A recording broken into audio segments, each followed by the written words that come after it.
Be careful with how you reject men. Scary story time. So this is another story of what my godfather experienced while he was in the 80s. This time, this story is not about him. So when he was younger, in the neighborhood that he used to live in, which was in Haiti, there was this man. It was like this old crackhead looking, like, y'all know in the hood, y'all know those men that be at the gas station. He had no teeth. He was really old. He had to be in, like, well, not really old, but he had to be in like his 50s or whatever. But he was one of those crackheads that always hits on little girls. All he used to do is walk around the street. Look at that. Walk around the streets speaking in vulgar languages, yelling, and hit on little girls, and drink all the time. He would always be drunk and just like play dominoes. You get it. You get it. If you're Caribbean, then you get it. Anyway, so there was also this very young girl. She had to be just about 20. And one time the little girl was going home, minding her business as usual, and the guy was drunk. The old guy, he was drunk, playing dominoes, and he tries to hit on the little girl. So then the little girl embarrasses him. When I tell you, like, embarrass him, she's like, look at you and look at me. Do the math. Like, be so for real. Be so for real. You mad old, you're drunk, you don't got no teeth, you don't got this, you don't got that. Like, look at you and look at me. Of all the people on this street that you look at, you had the nerve, the audacity to try and hit on me. Anyways, she embarrassed him, and he was super embarrassed, to the point where other people were actually looking at him and telling him, like, bro, come on, bro, be for real. Like, seriously, she's right though. Like, look at you and look at her. Like, be for real. Ooh, and that made him very upset. So he looks at the little girl, and then he looks at everybody else that's laughing at him, and he goes, "Apfenu respecte gamin," which translates to, "I'm gonna show y'all to respect y'all elders." The little girl's like, whatever. She goes home, and everybody else, they just go on to minding their business. But it doesn't end there. So about a week, or maybe like a couple of weeks later, broad daylight, everyone is coming out of their house because they hear this commotion. It's people arguing. They hear this commotion. And when everybody goes outside to figure out where is the commotion, like what's going on, guess who they see? No. I would have been out of there so fast. I truly believe that some people are very susceptible to being able to see things that so many other people can't. My follower, Jordan, who submitted a story recently about something paranormal that she saw, submitted another one to me, and this story takes place about 7 years ago, right after she had her daughter. They had moved into that house 8 years ago, and very quickly they found out that they were pregnant. As the weeks went on, they started getting the house together and getting the baby's bedroom ready. She said that the oldest daughter's bedroom was right next door to the baby's, but the parents' bedroom was all the way across on the other side of the house. And she goes, when I tell you, once you crossed over that threshold of the hallway, the entire vibe of the home completely changed. She said from the start, something about that back bedroom made her feel very unsettled. She said that she's always been somewhat sensitive to the paranormal, and when she would enter that room, she always had this really creepy feeling like something was watching her. She said especially when she brought her daughter home from the hospital. She would lay her in her crib and immediately get this burning sensation in her neck and her back, as though whatever it was that was behind her did not want her in that room. She also said that her husband, who was always a skeptic, started to pick up on her fear. One morning, she says, in an effort to calm her fear, her husband tried to reassure her and tell her that it's all in her head.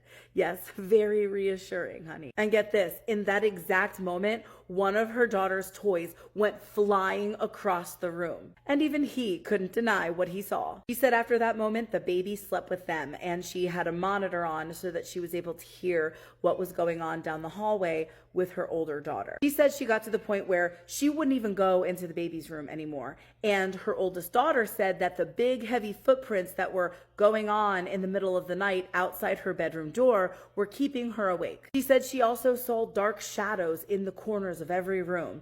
And then one night in particular, it came to a head. So her oldest daughter was at their grandparents'. The baby was laying between her and her husband, and it was about 3 o'clock in the morning when she woke up. Guys, she woke up and saw, standing not 3 feet away from her, was a tall, grayish colored man. She said he had no hair, long arms, and skinny fingers. His clothes were old looking, torn and ripped. And she said his arms were extended towards her husband's throat. She said he looked so angry, and she gasped audibly, and he turned to look at her square in the face, and then he vanished before her eyes. So she shakes her husband awake and tells him what she saw. Finally, completely fed up, he got up out of bed, got his Bible, went into the bedroom and opened it up. She said she could hear him yelling into the empty room, "Whoever you are, this is my house and this is my family. You had your time. Move on. Leave us alone in the name of God." So he comes back to her and he reassures her that whoever it was or whatever this thing was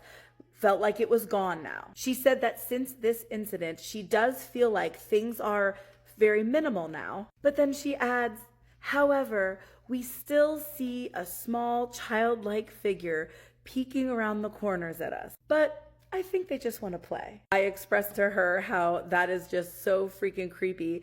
And she says, yeah, they're still there. And I guess they just learned to live with it. Better them than me. Guys, let us know what your thoughts are in the comments. I know she'll be in there looking. If you have a really creepy story of your own, I would love to hear it. And if you are new here, don't forget to follow for more creepy story time. Let's read another scary story that was sent to us. My parents are divorced, and I ended up moving home to my dad's house. I have a little brother who is years younger than me, so he was very small when I moved in. My room was next to my brother's room, and across the hallway was my dad's room.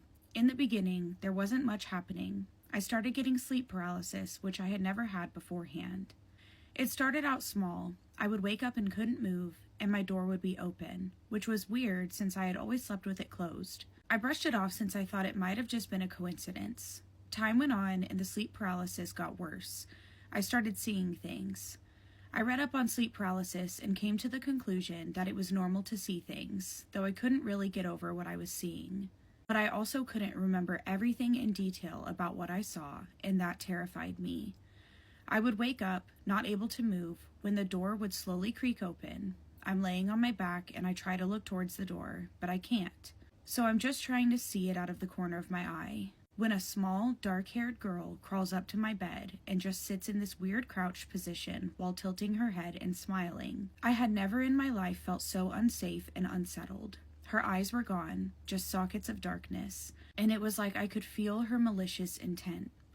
A year went by with this almost nightly, and every morning I would wake up to my door open. My little brother was getting bigger and finally started to walk and talk. I would spend a lot of time babysitting him, especially at night, since my dad worked the night shift. One night I was babysitting him. I walked to the living room because I heard him giggling and talking to someone. When I walked in, he immediately turned towards me, and his happy face fell, and instead he looked scared.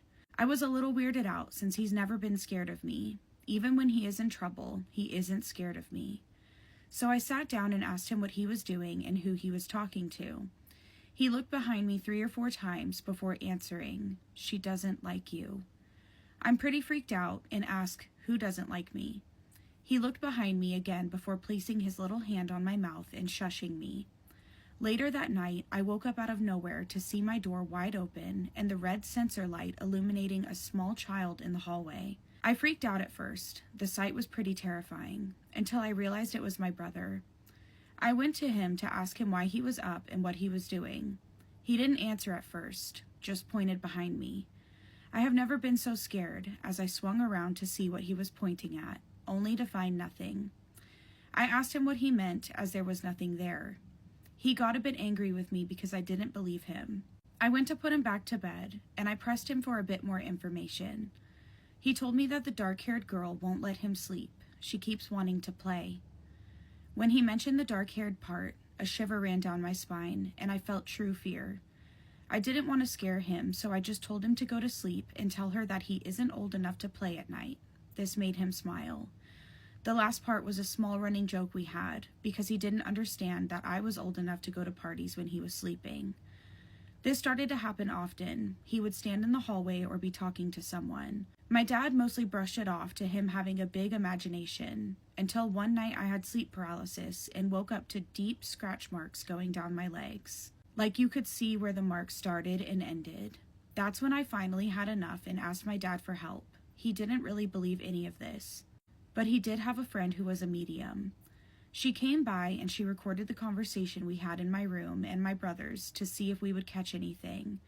We were actually able to catch a girl's voice saying hello, and it definitely wasn't my voice or hers. Way too high-pitched, way too perfect. It was almost clearer than our voices on the recording. I moved the hell out of there as fast as I could, though it didn't help, to be honest. I moved into a house in the forest. There was at least 2 to 3 kilometers to the nearest neighbor. You had to go by my house no matter what if you wanted to go into the forest. I would hear footsteps walking the hallways. I would hear hushed voices from rooms I wasn't in. Even my dog didn't like the forest, which I didn't know or understand until one night. My dog ran away, and I thought that with all the wildlife, he would head into the forest, so I went to look for him. We have no real predators in my country. The biggest threat are foxes. I walked and called for him for about 30 minutes when I saw eyes reflecting back at me from the bushes. I was relieved thinking it was my dog, but as I got closer, it stood up. It stood up and it was taller than me even from meters away, and suddenly I heard whistling behind me. A slow, deliberate whistling, which froze me on the spot. I was the only person in this forest, and I knew that no one had come by my house for hours, and people weren't even allowed in the forest after sunset anyway. I ran and didn't look behind me until I reached my house, but there were no lights on in my house, and I knew that I had left them on when I went looking for my dog, since it makes it easier to find the way home when it's extremely dark. My dog didn't even go into the forest. He instead headed into town, which was kilometers away. I never even walked that route with him. I always take him into the forest, so I don't get why he would walk into town. Then I moved again because fuck no, I'm not staying at some haunted forest. That's when I realized that moving won't help. I moved into my current apartment and things just keep happening. I have security cameras since my dog has separation anxiety and doesn't like being alone. It started with the dog this time. I was at work watching the live security when he suddenly got up and started dancing and jumping towards the door as if I was walking in greeting him. Then he suddenly walks towards the bed and starts growling. Not the I don't like that growl, the most aggressive and angry growl I have ever heard from him. Other times, I just see a human-sized shadow following him around the apartment. I can't find my things sometimes, and then they turn up in the weirdest places. I found a sentimental small vase stuffed inside one of my shoes. I honestly have no idea how that is possible since those two things have never been near each other. The most uncomfortable thing I experienced while living in this current place was when I was in the shower and I suddenly heard and felt heavy footsteps. The kind that I could feel vibrate the floor and hear as if it was just outside the shower curtain. I ripped the shower curtain away to see if anyone was there. I brushed it off until it happened again about 30 seconds later. The steps were so heavy that I couldn't brush it off. It really felt as if a really big man was walking around, but I only heard those 2 steps. Okay, that is terrifying, and I don't know if this person is like haunted, like if something is like attached to them and following them around, or maybe this person is just really sensitive to the spiritual world. Anyway, that is really creepy, and if you're from Denmark, leave a comment if you've ever had anything spooky happen to you. Can we show them the older homestead? Yeah, let's go. As you know. No, it's not. No, it's not.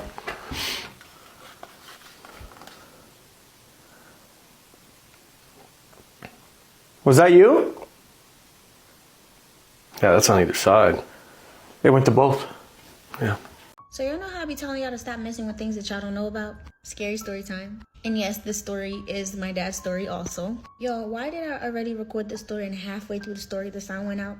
Damn mic done died in the middle of me telling y'all the story and I didn't even notice. So when my dad was a teenager, there was always like gang violence going on in Haiti.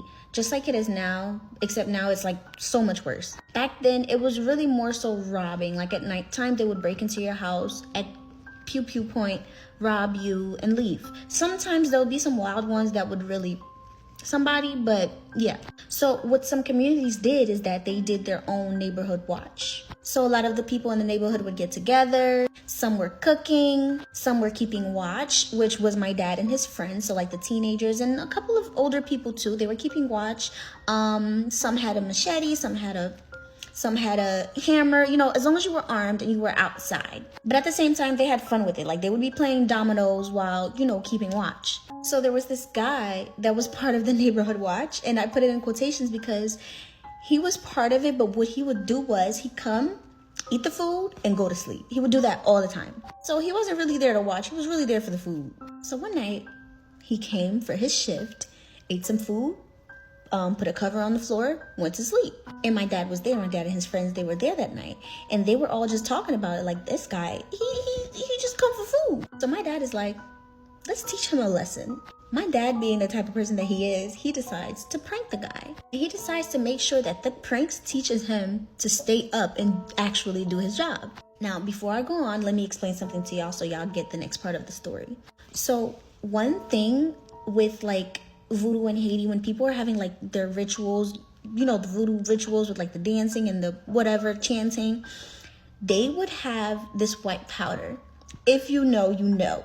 That white powder, you better hope you never cross it. However, in this case, that white powder, they like spread it all over the floor into like weird shapes or languages or whatever. I don't really know much about it. I just know that they use it as part of the ritual. And so did my dad. Now back to the story. So there was a house right next to where they were at that was under construction. So my dad went over there and got some sand that looked pretty white, pretty close to the white powder.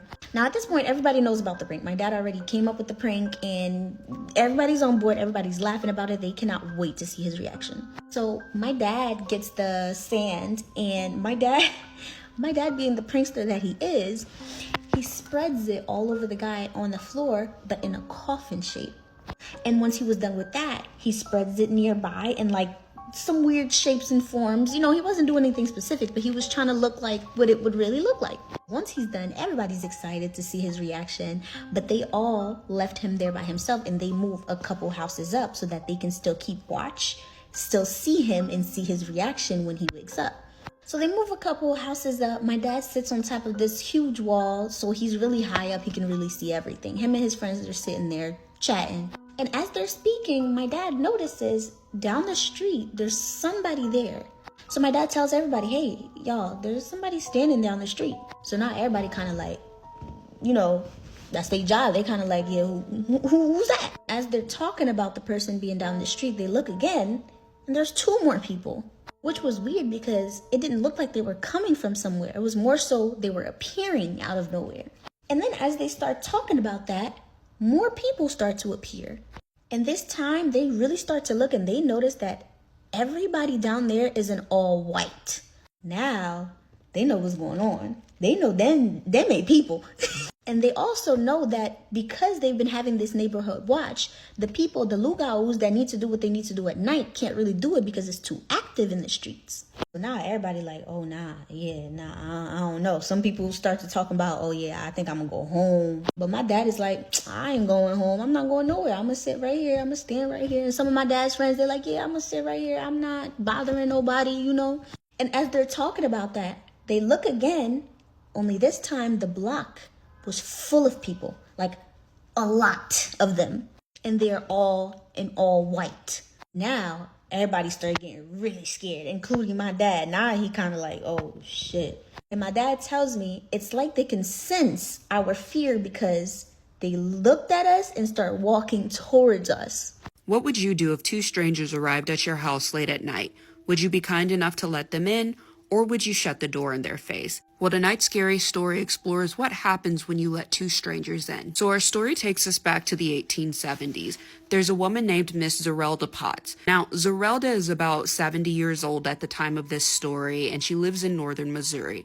She lives a modest life. She's a widow who had a husband who passed away 2 years prior, and she lives in this very small cottage in the woods. On one fateful night, Miss Zerelda is home by herself. It's raining outside, it's freezing, and all of a sudden she hears a knock at the door. Now, because Miss Zerelda lives in the middle of the forest and her nearest neighbor is 40 miles away, she's a bit skeptical of who could be knocking on her door at this time. But again, it is the 1870s, so Mrs. Zerelda goes to approach her door, and when she opens it, she sees two men standing there. Now, the men appear to be tall, in their 20s, and have a ruddy complexion, and as Miss Zerelda is observing the pair, one of them asks if they can come inside. Now, the only thing Miss Zerelda is really taking account of is the fact that they appear to be soaking wet. So as a kind woman would, she offers them her home and she leads them inside the door where they stand in what is basically considered her living room. Now, the men appear to be surprised yet pleased by this extension of hospitality. They walk into her home.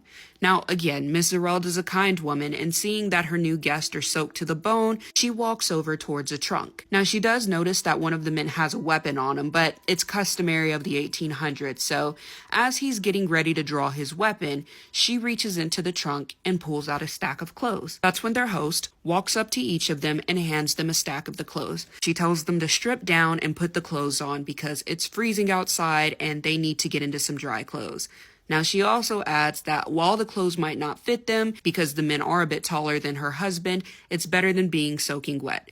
Now, again, the two guests at this point are a bit surprised at the hospitality they're receiving from this woman, but they're obviously quite grateful. Now, as she's staring at the men, two things are running through her mind. The first is that they seem really familiar, yet she can't place where she knows them from. And the second is that they are probably very hungry and they would probably like something to eat.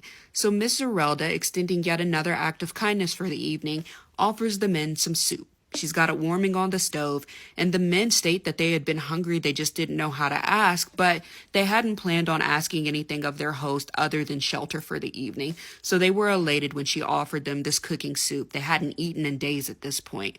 So the three of them sit down to a meal, and Zerelda asks the boys about their whereabouts. And this is when one of the boys slips up and says that her cooking reminds them of his mom's cooking. And this is when Zerelda asks if the two are brothers.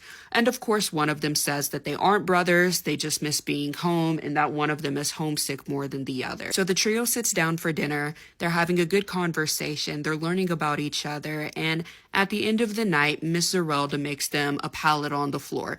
It's got the warmest comforters in her house, and the boys are just kind of taken with how kind this woman is. And this is when they start to ask her about herself. They wonder what she's doing out in the middle of the woods and how long she's been alone. And this is when Zerelda tells them that she's been alone for the past 2 years. Her husband has passed away, and she starts to tear up.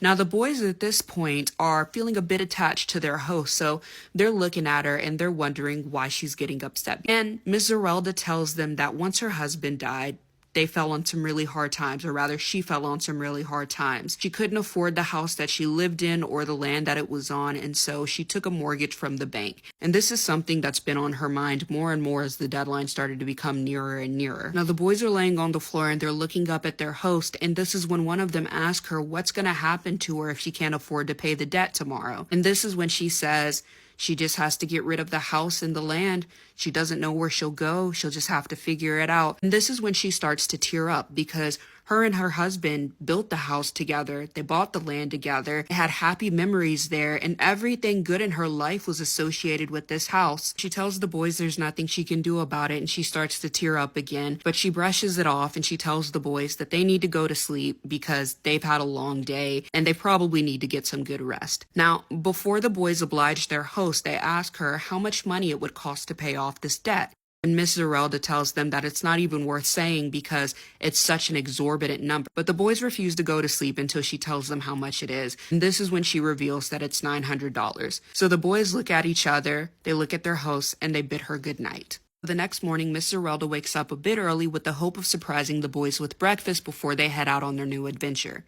However, as she enters her kitchen, she notices that the pallet on the floor where the boys were sleeping is empty. So a bit disappointed and hoping to share the communion one last time in her beloved household, Miss Zerelda goes to the table where she had so many good memories with her husband, and this is where she finds a note. And the note reads, "Miss Zerelda, we want to thank you for your kindness and hospitality. That's something rare to come across these days. We figured we might repay your hospitality with a bit of our own. We figured you might need this." So as Miss Zerelda picks up the note, she notices that there are 9 $100 bills sitting under it, the same $900 she needed to pay off the banker. And this is when the note continues. "We gave this to you hoping this would save your house and bring you a little joy. make sure when the banker comes, you get a receipt. If you don't get anything else, you make sure he writes you a receipt.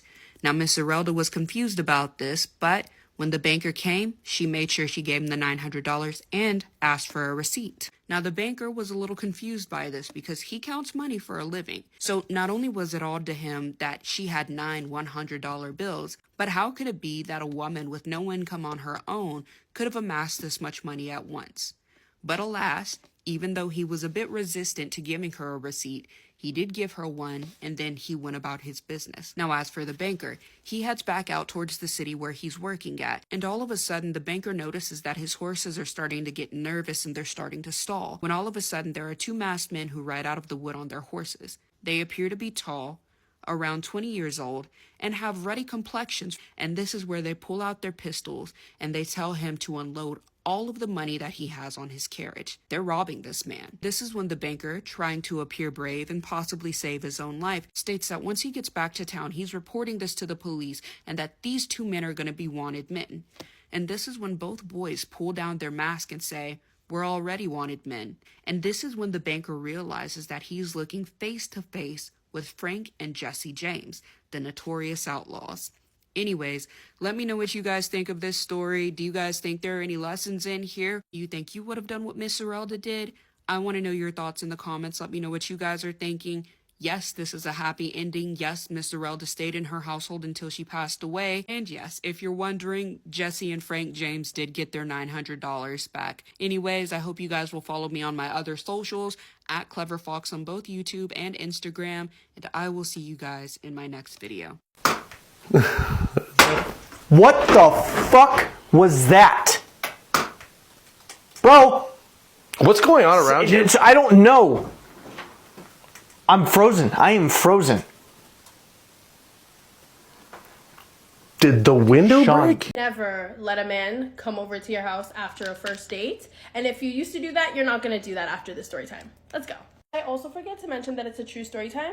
Yeah, let us begin. The story starts off with this young girl. She goes on a first date with this guy. They go out to get dinner. And honestly, he was a green flag all throughout. Like, he was nice to the waitresses. He paid for the bill. Like, no red flags at all. This is why no matter how normal or nice a guy seems to be, you can never trust them too quickly because the story's like this. The dinner goes great, he pays the bill, and then they just go about their day and they go to their own homes. So obviously this is a respectful man, right? Like, he didn't even try to get her to come over and didn't ask to go over to her house yet. So she goes home and then she gets a call from him, and he's basically saying how he can't find his key, his roommate is not answering the phone, and if he could just come over for the time being until either his roommate answers the phone or he finds his key somehow. And she obviously said yes because, once again, no red flags. He comes over, they're having a blast, they're just sitting on the couch, talking, vibing, and then it just gets really late, so she's like, hey, you can sleep on the couch until you figure things out, I'm gonna go to my room.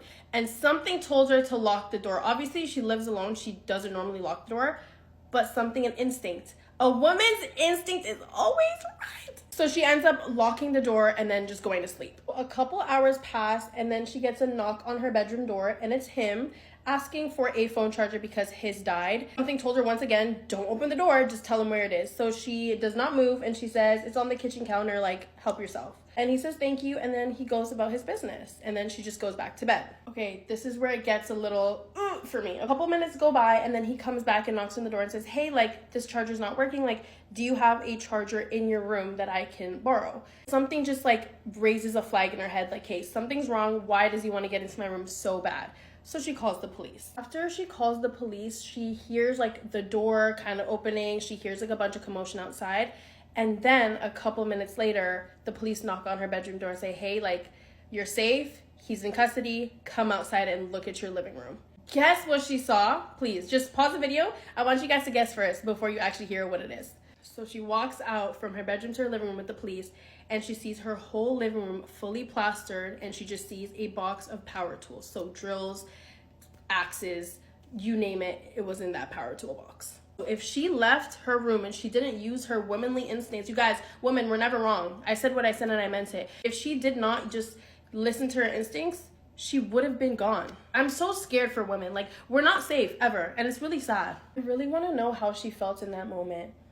Just to be whoa, I just listened to my gut And that's the main reason I'm still alive till this day. Like, if you're watching this, I'm so proud of you. And I hope you know that. Moral of the story is a man can be so normal, have the perfect job, and just be a walking green flag and still not be the person that you think he is.